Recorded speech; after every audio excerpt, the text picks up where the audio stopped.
Hello and welcome back. My name is Jen and I am the conductor of my pop choir Hamilton and also in Burlington. And this is week 3 of the series that we're calling Technique Talk Tuesdays. So in this series, what I'm trying to do is give you a little more context, a little bit more of a detailed explanation of some of the techniques that I'll pepper into rehearsals and help you to feel more empowered as a singer. In this week's video, I'm going to give you 3 simple tricks to help you find your freest, most beautiful voice and to sing with less tension and less constriction. Before we start though, excess tension in your voice could be a result of chest or cage breathing. So there's lifting the chest and bringing tension into the neck. Last week's video on the turkey baster breath, a way of accessing that low, deep diaphragmatic breath, has a lot of great tips to help you get away from that habitual gaspy breath.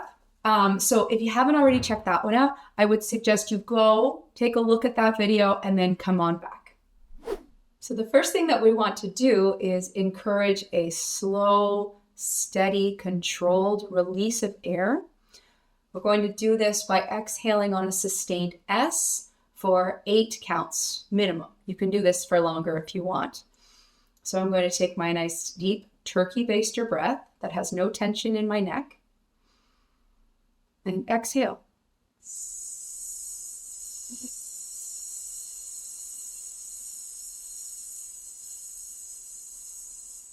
Regroup.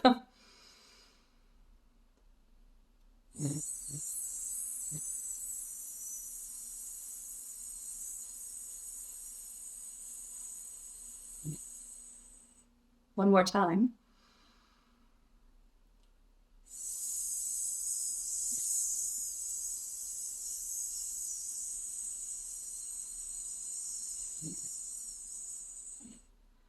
Good. So what we want to make sure is that we're not trying to control the release of the air from the throat or the voice box level. We're just using gentle constriction in the abdominal cavity, the abdominal wall, to slowly release the air from the body. Because there's no sound here, the throat can stay very, very relaxed. S is an example of a voiceless consonant. So the vocal folds are in an open position.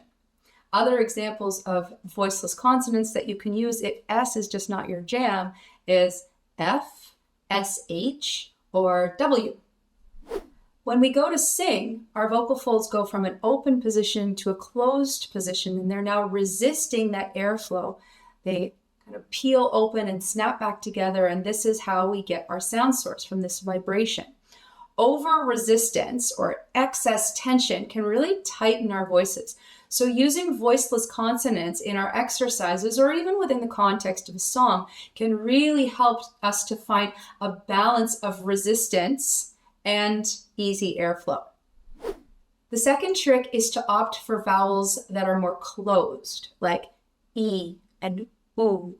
These smaller shapes can really help us to find more ease and flexibility in our voices and can be very helpful in finding that lighter side of singing, especially if you're someone like me who definitely leans more on the beltier, shoutier styles of singing. And the last trick is to prioritize descending scales and scale passages rather than ascending scales and scale passages.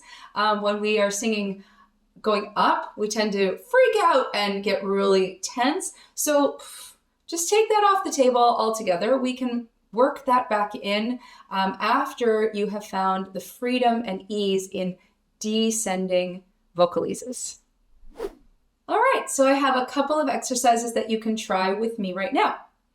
I'm going to start with a 5-note descending scale on the word sui. We have a voiceless consonant and both of those closed vowels. Here we go. Sui, sui, sui, sui, sui. Sui, sui, sui, sui, sui.